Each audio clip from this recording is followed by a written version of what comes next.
Bienvenidos, amantes del misterio y lo inexplicable, a El Canal del Misterio. Prepárense porque hoy les traigo un relato que les helará la sangre, una de esas historias que demuestran que la realidad puede ser mucho más aterradora que la ficción.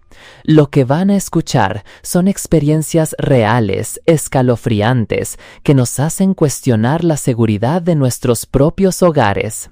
Quédense hasta el final, porque cada detalle, cada suceso, los sumergirá más profundamente en un abismo de terror que apenas comienza.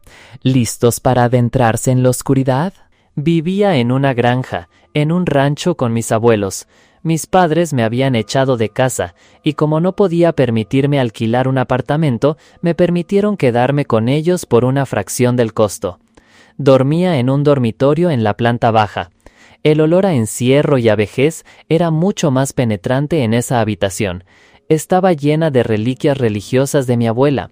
Tenía que lidiar con un cuadro gigante de Jesús que parecía mirarme mientras dormía. Era inquietante.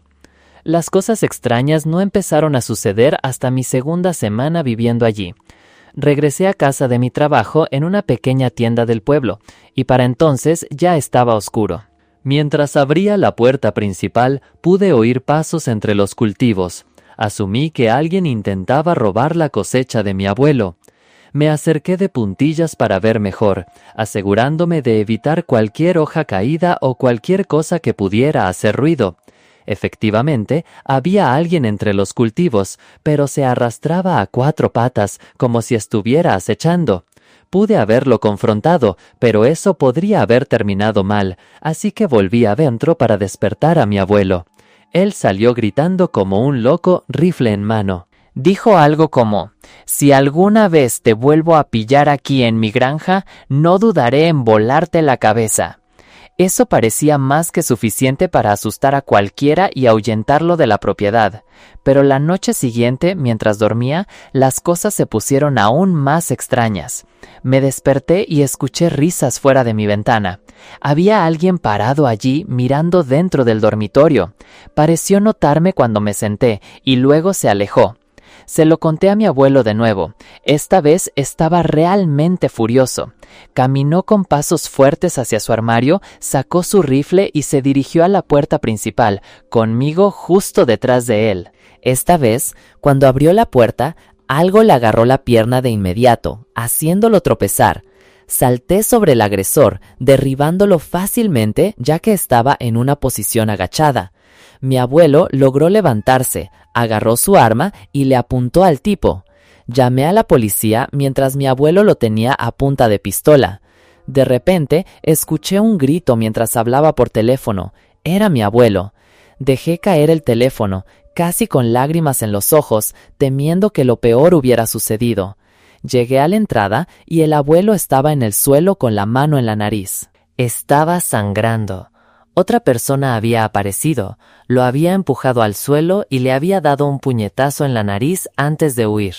Ojalá hubiera ido tras esos desalmados con un arma. ¿Quién le da un puñetazo en la cara a un anciano? Al final, la policía llegó para nada, y mi abuelo instaló un sistema de cámaras apuntando hacia los cultivos. El mes pasado, llegué a casa tarde una noche después de pasar el rato con mi hermana, mi cuñado y algunos de sus amigos. Subí a la entrada y vi que mi madre había dejado una nota en la puerta pidiéndome que sacara los cubos de basura al frente. Me aseguré de hacer el menor ruido posible, ya que la mayoría ya estaba dormida a esa hora. Cuando llegué al costado de nuestra casa, junto a los cubos de basura, pude oír voces que venían de nuestro patio trasero. Me asomé por encima de la valla. Había 2 personas de pie junto a nuestra mesa del patio. Estaba aterrada, como podrán comprender. Tuve que correr adentro para avisarle a mi madre. Mi padre no vive con nosotros, de lo contrario lo habría buscado a él. Apenas habíamos salido de la puerta de su dormitorio cuando notamos que las 2 personas del patio trasero subían las escaleras. Empujé a mi madre hacia la ventana, básicamente forzándola a saltar a la pequeña cornisa de abajo. De alguna manera logré que lo hiciera, y mientras yo misma saltaba, los 2 intrusos entraron en la habitación. Solo alcancé a verlos un breve instante antes de saltar yo también a la cornisa y luego al césped. Mi madre y yo corrimos a toda prisa a casa de los vecinos. 2 semanas después, cuando apenas empezábamos a superar el incidente, el sonido del teléfono sonando a las 3 a.m. me despertó. No paraba de sonar, no iba al buzón de voz. Mi madre se levantó después del 10º timbrazo, más o menos. Nos miramos y lo dejamos así. El teléfono siguió sonando otros 10 buenos minutos seguidos, hasta que mi madre finalmente desconectó el cable del teléfono de la pared. Esa noche dormimos con él apagado. Estaba segura de que tenía algo que ver con el allanamiento. 2 cosas raras como esas no suceden tan cerca una de la otra sin estar conectadas de alguna manera.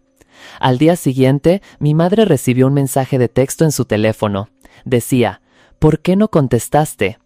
Esto fue hace solo una semana y seguimos aterrorizadas y temiendo cuándo podría ocurrir el próximo incidente. Una chica de 14 años dormía plácidamente en su habitación una noche de escuela cuando de repente se despertó y recordó con horror que tenía una tarea para el día siguiente que ni siquiera había empezado. Encendió la luz y se puso a trabajar en ella. El reloj marcaba exactamente la 1:15 de la madrugada. Por encima del suave rasgueo de su lápiz sobre el papel, unos ruidos apenas perceptibles comenzaron a emanar del interior de las paredes. Dejó de escribir y los sonidos se hicieron más nítidos, más inquietantes. Era como si algo estuviera siendo empujado desde dentro, luchando por salir. Justo al lado de su cama había un armario empotrado con una puerta grande y cuadrada que se abría hacia afuera, revelando un oscuro hueco. La chica, presa del pánico, comenzó a gritar desesperadamente por su madre. En ese mismo instante, los ruidos dentro de la pared se volvieron salvajes, como si algo estuviera corriendo frenéticamente en el interior. Con un estruendo aterrador, la puerta del armario se desprendió violentamente de la pared y una figura emergió de la oscuridad. Los gritos de la chica eran tan desgarradores que sus padres los escucharon, incluso a través de 3 puertas cerradas. Cuando el padre de la chica llegó corriendo a la habitación, encontró a un hombre alto y corpulento, de tez clara, cubriendo la boca de su hija con la mano. La confrontación fue breve, terminando en cuestión de segundos con unos cuantos golpes contundentes en el abdomen del intruso. Antes de que lo arrestaran, se encontraron 2 pares de ropa interior de la chica en el bolsillo del hombre. Una pesadilla hecha realidad. Mi esposa y yo habíamos decidido pasar la noche juntos en Cedar Beach. Desafortunadamente, el lugar cierra a las 9:30 de la noche y está a kilómetros de cualquier otro sitio, lo que nos dejó prácticamente atrapados sin nada que hacer en la playa a esa hora. Así que decidimos dar un paseo por la arena mojada hasta las 10. Durante la primera mitad de nuestra caminata, no vimos ni una sola persona en toda la inmensidad de la playa. Luego nos dimos la vuelta para regresar. A unos 6 metros de nuestro camino de vuelta, en la misma dirección por la que habíamos venido, ambos percibimos algo extraño. Había más de 2 pares de huellas en la arena. Las nuestras ya estaban bastante borradas por el agua, pero ahora había otros 2 conjuntos de pisadas que, definitivamente, no estaban allí antes. Estas parecían mucho más recientes. Se dirigían hacia la parte seca de la arena, donde ya no se verían más huellas. Podríais pensar que era solo otra pareja dando un paseo nocturno, pero la verdad es que no habíamos visto a nadie en el buen par de kilómetros que habíamos caminado, y eso nos dio un escalofrío. Eché mano de la aplicación de linterna de mi iPhone para escanear las dunas cercanas. Incluso me aventuré a llamar en voz alta, preguntando si había alguien allí. Le pedí a mi esposa que esperara mientras yo me dirigía hacia los cubos de basura. Parecía el único lugar donde alguien podría esconderse. Estaba despejado. Entonces iluminé más allá, revelando un túnel que probablemente llevaba a un estacionamiento. Me acerqué sigilosamente hasta que pude ver un poco dentro del túnel, y en cuanto lo logré, apagué la luz de golpe. Había 2 cosas allí dentro. Ni siquiera sé si debería llamarlos humanos, porque, por lo que pude ver, parecían criaturas encorvadas, desnudas y acurrucadas en la oscuridad. Su piel era similar a la de una persona caucásica de tez morena, pero mucho más escamosa y arrugada. Era algo sacado de una pesadilla. Ni una palabra salió de mi boca. Simplemente volví pisando fuerte por la arena hacia mi esposa, casi arrastrándola conmigo mientras corríamos despavoridos en dirección al coche. Llegamos al vehículo en unos 5 minutos, completamente sin aliento, el corazón a 1000. Nos metimos en el coche y, finalmente, pude articular lo que había visto a mi esposa. Ella me miró con una incredulidad total, como si estuviera loco, y, para ser sincero, aún lo hace. ¿Y cómo culparla? Estoy seguro de que vosotros mismos no os lo estáis tomando en serio. Al día siguiente informé de mi avistamiento a las autoridades competentes y desde entonces he regresado a la playa por la noche una vez a la semana para intentar encontrar a esas criaturas una vez más. Mi trabajo es de conserje nocturno en el instituto local. El 95% de las veces soy el único que trabaja en el turno de noche porque, sinceramente, no hay necesidad de más personal. Siempre empiezo con las aulas de la planta baja y luego subo a las de la planta superior. La cafetería, el gimnasio, el auditorio y la enfermería son responsabilidad de los compañeros del turno de mañana y tarde. Así que, como siempre estaba solo, solía tener varias radios repartidas por los pasillos, poniendo música a todo volumen, tal como lo hice esa noche en particular. La planta de arriba del instituto tenía forma de U, no de O, lo que significaba que para ir de un lado a otro solo había un camino posible. Me encontraba fregando el suelo en una de las aulas de ciencias sociales cuando, desde el otro extremo del instituto, al otro lado de la U, me di cuenta de que las luces de una de las aulas se encendieron. No me refiero a que se hubieran quedado encendidas, yo siempre apagaba las luces de cada sala en la que no estaba. Quiero decir que se encendieron. Me quedé paralizado, con escalofríos recorriéndome el cuerpo. Una figura se acercaba a la ventana. Se detuvo y me clavó la mirada directamente a través del cristal. Fue lo más inquietante que había presenciado jamás. No sabía qué hacer, enfrentarme, huir, llamar a la policía. Me acerqué a la ventana. Era alguien que parecía tener entre 30 y 40 años. Tenía el pelo negro y una barba espesa que cubría gran parte de su rostro. Levantó la mano y empezó a saludarme lentamente. Corrí las persianas de golpe, intentando recuperar el aliento y aclarar mis opciones. Cuando volví a levantarlas, la luz del aula frente a mí ya estaba apagada. Mi corazón volvió a un estado de pánico absoluto. Estaba seguro de que aquel hombre venía hacia mi salón en ese mismo instante. La mejor opción era correr, y eso hice. Bajé las escaleras y salí por la puerta trasera del colegio, sin pensar en nada más que en salvar mi vida. Las cámaras de seguridad revelaron que, en algún momento de la noche, aquel hombre había salido del sótano del colegio y comenzó a deambular por el edificio. Al ver más de cerca su rostro en las grabaciones, me invadió una sensación de inquietud profunda. No era un hombre de aspecto agradable, pero lo más espeluznante fue descubrir que volvió a bajar al sótano y jamás salió de allí. Nunca lo encontraron abajo, lo que me hace preguntarme si existen habitaciones ocultas o salidas secretas. Desde entonces, este trabajo se ha vuelto más aterrador que nunca. Antes de todo esto, trabajaba como limpiador de casas cuando tenía 17 años y quería ahorrar para la universidad. La persona para la que trabajé más tiempo se llamaba Javier. Apenas hablé con él la primera vez que nos conocimos y en un par de ocasiones en las que regresó temprano del trabajo. Poco más. Tenía una regla muy estricta: no entrar jamás a su sótano. Incluso había dejado un gran cartel en la puerta.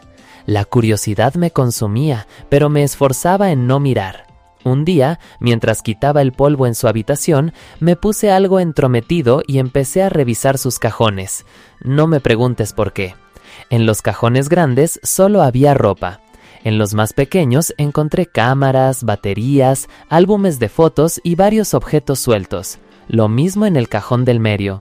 Pero en el inferior descubrí una caja de madera perfectamente colocada en la esquina.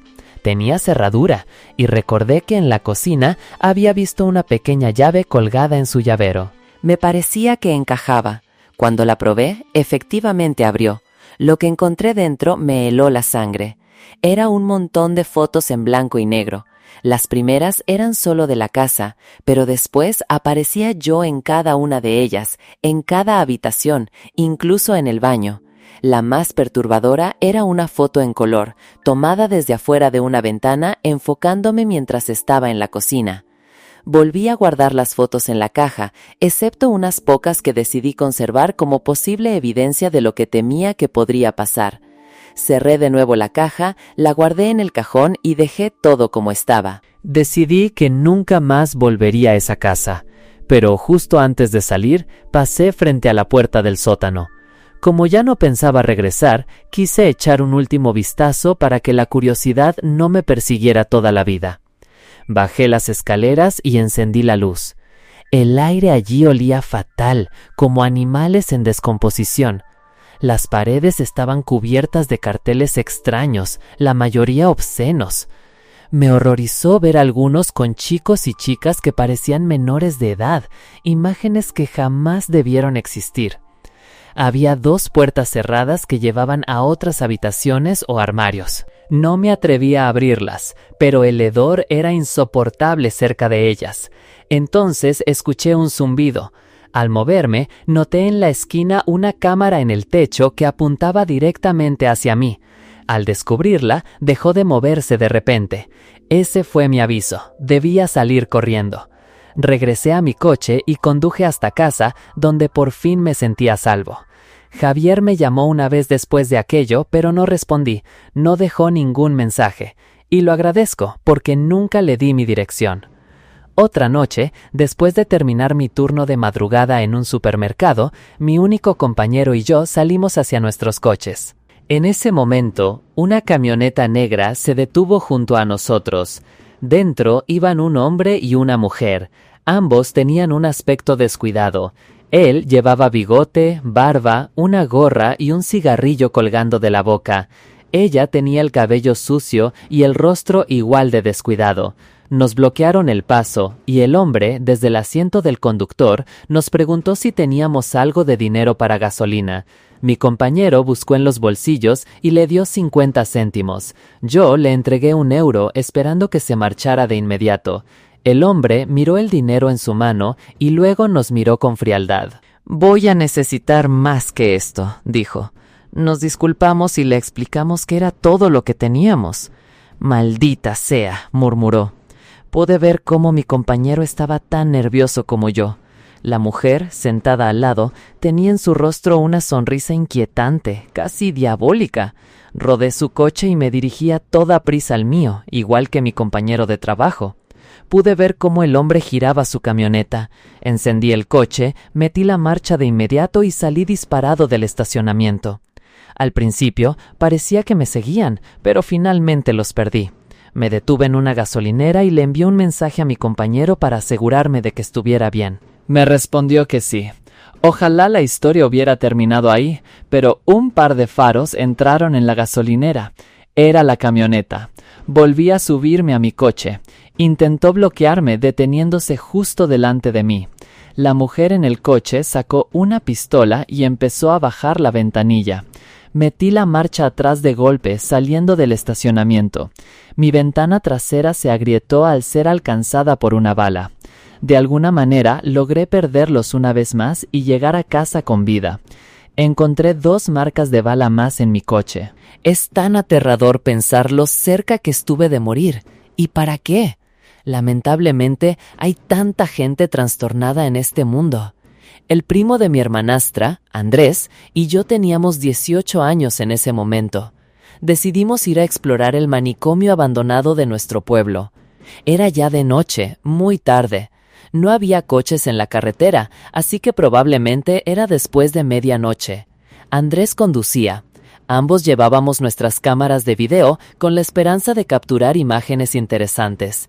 YouTube solo tenía 2 o 3 años entonces, y explorar lugares abandonados era algo muy popular para los videos de YouTube en aquella época, así que pensamos que sería genial. Tuvimos que arrastrarnos por un agujero en la valla que alguien más había cortado. Ambos llevábamos linternas, por supuesto. Entramos por una de las ventanas rotas. Había unas tablas en el suelo, junto a la ventana, que una vez habían estado puestas para evitar la entrada de cualquiera. Comenzamos nuestra búsqueda, ambas linternas encendidas, junto con la cámara de Andrés, que tenía capacidades de visión nocturna. No había más que cristales rotos y grafitis por todas partes. Había algunas grietas y agujeros en los suelos de madera que conducían a la oscuridad de abajo. No nos atrevimos a iluminar allí. Ambos compartimos algunas risas, pero yo estaba totalmente asustado allí dentro, y sabía que él también lo estaba. El lugar era enorme. Terminamos en una pequeña habitación con un sillón dental y otros equipos. Era extrañamente inquietante. Sin embargo, la habitación más perturbadora de la planta de arriba era el baño. Cuando estábamos allí, oímos un goteo constante que venía de uno de los cubículos. Cuando intentamos abrirlo, estaba cerrado con llave. La abertura en la parte inferior era demasiado pequeña para pasar gateando, así que simplemente salimos de esa habitación a toda prisa, muy asustados. Detrás de una puerta, encontramos una escalera que subía o bajaba. Queríamos que el vídeo fuera lo más aterrador posible, así que, por supuesto, como harían dos adolescentes, bajamos las escaleras. Había un nuevo conjunto de pasillos, mucho más espeluznantes ahora que estábamos bajo tierra. Había un tablón de anuncios en la pared, con un montón de fotos antiguas y artículos de noticias. Andrés y yo estábamos revisándolo cuando un golpe metálico vino del final del pasillo.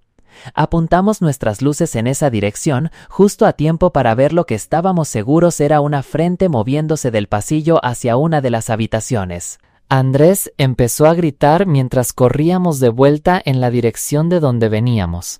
Ahora yo solo habría pensado que era una persona sin hogar o algo así, pero mientras subíamos las escaleras a pisotones, un tramo por debajo de nosotros podíamos oír pasos que nos seguían. En este punto yo también estaba gritando. La sensación de ir en la parte de atrás era horrible. Sentía que en cualquier momento me agarrarían por detrás y me arrastrarían escaleras abajo. Pero llegamos de nuevo al pasillo principal y a la ventana por la que habíamos entrado. Salimos y pudimos oír, a través de la ventana, la puerta de la escalera abriéndose desde el final del pasillo. Llegamos al coche de Andrés lo más rápido que pudimos y nos fuimos, sin mirar atrás jamás. Éramos una pareja joven que acababa de mudarse a una casa nueva. Teníamos un dormitorio en la primera planta. La casa tenía un piso superior, un piso intermedio y una sala de estar. No tenía sótano. Por la noche empezamos a oír ruidos extraños que venían de debajo de nosotros. Revisé debajo de la cama. No había nada. El sonido parecía venir de debajo del suelo, pero la casa no tenía sótano, así que no tenía sentido. Empezamos a notar que las cosas eran diferentes por la mañana, como que ciertas puertas que estábamos seguros de haber cerrado la noche anterior estaban abiertas. La puerta del armario de mi esposa siempre parecía estar abierta. Una noche nos aseguramos de cerrar todas las ventanas para asegurarnos de que no era algún tipo de corriente de aire. Todas las puertas estaban abiertas a la mañana siguiente. Habíamos decidido que la situación había llegado demasiado lejos. La noche siguiente, ambos nos quedamos despiertos, escuchando y esperando. Los ruidos que venían de abajo eran más fuertes que nunca, sonidos como de cosas arrastrándose, gemidos. Bajé a la sala de estar y pegué mi oído a la pared, tratando de averiguar de dónde venía el sonido. Venía de dentro de la pared contra la que estaba, pero un poco más abajo, por debajo de la sala. Volví con mi esposa. Le dije que teníamos que mantenernos despiertos el mayor tiempo posible para ver qué pasaba. Nos quedamos despiertos hasta alrededor de las 2. Mi esposa empezó a adormecerse y supongo que yo lo hice poco después. Me desperté porque mi esposa me estaba sacudiendo, llorando en silencio. Señaló su armario, que estaba abierto. Había una especie de puerta oculta entreabierta en su armario. Llevaba hacia el suelo. Salté de la cama y apunté una luz hacia abajo. Era una escalera que bajaba mucho, hacia una habitación oculta. Le pedí a mi esposa que cerrara la puerta con llave y llamara a la policía mientras yo bajaba con mi machete a la habitación secreta. Cuando llegué abajo, encontré un interruptor de luz. La habitación tenía una mesa y una silla, una pequeña cuna en la esquina y un montón de juguetes esparcidos por el suelo. Un grito vino de arriba. Era mi esposa. Alguien estaba tratando de derribar la puerta. Subí la escalera lo más rápido que pude mientras sostenía el machete. Cuando llegué arriba, ya habían pateado parte de la puerta. Asomó la cabeza por un agujero en la puerta y me miró. Era un hombre de aspecto sucio. Vi la locura en sus ojos rojos. Debió ver mi machete porque salió corriendo directamente por la puerta principal. No sé para qué sirve la habitación, quizá algún tipo de antiguo refugio antiaéreo o algo así, pero no sé quién diablos era ese hombre, cómo diablos llegó allí abajo o cuánto tiempo llevaba allí. Tenía 27 años y me mudaba para vivir con mi novia en un apartamento. No era el lugar más lujoso del mundo, ya que no éramos la pareja más rica, pero estaba bien para nosotros. La primera noche ya odiábamos al vecino. Hubo gritos y golpes toda la noche. Parecía que no dormían en absoluto. Mi novia quería que fuera a quejarme. Le dije que si continuaba la noche siguiente, iría. No oímos nada de ellos durante el día mientras montábamos los muebles, pero cuando llegó la noche y estábamos tratando de dormir, los gritos y golpes extraños se reanudaron, a veces incluso golpes en la pared. Decidí poner un límite y enfrentarlos. Llamé a la puerta y una mujer albina de mediana edad abrió. Su voz era ronca, como si hubiera estado fumando cigarrillos durante los últimos 40 años. Le pedí cortésmente que hiciera menos ruido. Me dijo que me largara y me metiera en mis propios asuntos antes de cerrarme la puerta en la cara de un portazo. Los ruidos y los gritos solo se hicieron más fuertes después de esto. Mi esposa dijo que deberíamos denunciarlos. Al día siguiente fui a la recepción para hablar de la pareja que vivía en ese apartamento. El conserje parecía desconcertado. Me dijo que solo vivía una mujer llamada Kathy allí. Su esposo había fallecido hacía 5 años. Estaba registrada como una sola persona en esa habitación, por lo que estaba incumpliendo una regla del edificio de apartamentos. El conserje fue a revisar la habitación. La mujer le permitió registrar el apartamento. Regresó para decirme que ella estaba completamente sola allí, lo cual me pareció muy extraño. Sin embargo, le pidió que hiciera menos ruido. Le di las gracias y volví a nuestra habitación. Parecía que había funcionado, ya que no hubo ningún ruido esa noche. Me desperté y vi a alguien de pie junto a nuestra cama. «Ana», susurré. Mi esposa se giró a mi lado. Estaba en la cama. La voz familiar y ronca al pie de la cama dijo: «No deberíamos haberla denunciado». Grité y busqué a tientas el interruptor de la luz. Mi esposa empezó a gritar aún más fuerte. Cuando encendí la lámpara, ella ya no estaba. Me puse los zapatos y corrí por los pasillos en mi bata, buscándola. La puerta de su apartamento estaba abierta, pero ella no estaba dentro. ¿A dónde pudo haber ido tan rápido? No se supo nada de Kathy durante toda una semana, hasta que una noche hubo 4 golpes fuertes en nuestras paredes. No eran golpes sordos como los ruidos anteriores.